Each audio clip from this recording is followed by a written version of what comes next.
કડી તાલુકાના લોર ગામે અમિતભાઈ હીરાલાલ ઠક્કર નામના બિલ્ડરે લોર ગામના ઠાકોર બકાજીની જમીન હડપવાનો પ્રયત્ન કર્યો છે। 31/5/2024ના રોજ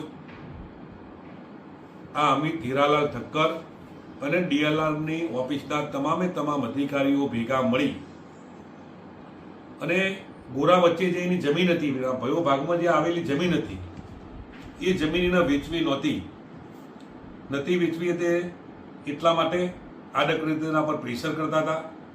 ખેડૂત માન્યો નહીં, જમીન વચ્ચોવચ હતી, એમને નડતી હતી, એટલે આ બધાએ ભેગા મળતિયાઓએ મળી અને ખોટા દસ્તાવેજથી કાગળ ઊભા કરી આ ખોટું સોગંદનામું રજૂ કર્યું છે નોટરીવાળું।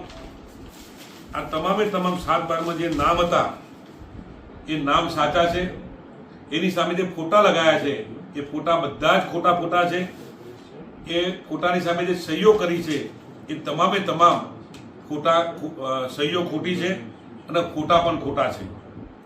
અમિતભાઈ હીરાલાલ ઠક્કરનો ફોટો અને સહી એની સાચી છે।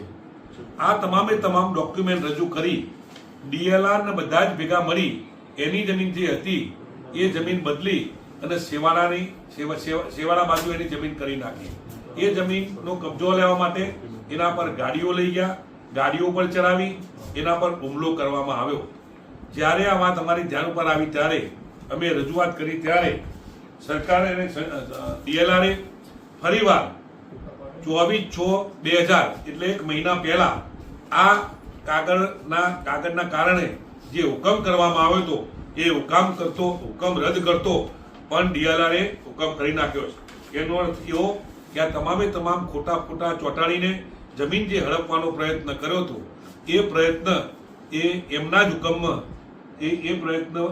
હુકમમાં જે સાચો હોય એવું પ્રથમ દ્રષ્ટિએ લાગે છે। એ ખેડૂત 1 વર્ષથી તમામ કચેરીઓમાં એના 1 જોડ કે 2 જોડ ચંપલ ઘસી જાય એટલા એને ધક્કા ખાધા છે। મારી પાસે આવું ત્યારે આવતીકાલે મેં અમારા પ્રભારી મંત્રી ભાઈ શ્રી વિશ્વકર્માજી સાથે રજૂઆત કરી છે, કલેક્ટરને રજૂઆત કરી છે। અને તમે વિચાર કરો કે આવડી મોટી જમીન વચ્ચોવચ્ચથી લઈને બાજુમાં મૂકીને જમીન હડપવાનો પ્રયત્ન કર્યો છે ત્યારે આ વાત સરકારની ધ્યાને આવી છે, ડીએલઆરની ધ્યાને આવી છે। ડીએલઆરે એ હુકમ રદ કરી અને એની જમીન હતી એ પ્રકારે કરવાના પ્રયત્નો કર્યા છે। સતત ડીએલઆર આ જમીન હડપનાર એવા અમિત ઠક્કર સામે ફરિયાદ કરવાનું સુદ્ધા વિચારી શકતા નથી।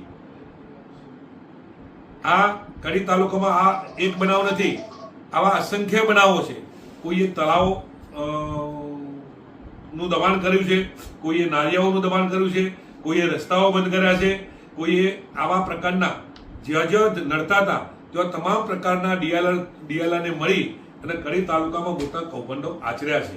હું ચોક્કસપણે કહીશ કે આ 2 ઓર્ડર મેં કહ્યું તેમ, એક આ જમીનનો હુકમ અને એ હુકમ રદ કરવા માટેનો હુકમ, આવડું મોટું કૌભાંડ પકડાયું હોવા છતાં કલેક્ટર શ્રી અને ડીએલઆર શ્રી આના પર ફરિયાદ કેમ કરતા નથી એ શંકા ઉપજાવેલી વાત છે। અને ખુલ્લેઆમ આવા બિલ્ડરો કહેતા હોય છે કે પોલીસ ખાતું, કલેક્ટરથી લઈ તમામ ઓફિસો મારા ગજવામાં છે, તમે ગમે ત્યાં રજૂઆત કરવા જાઓ તો અમારું કોઈ પણ બગાડી શકે તેમ નથી। એના નક્કર પુરાવા હું તમને આપું છું।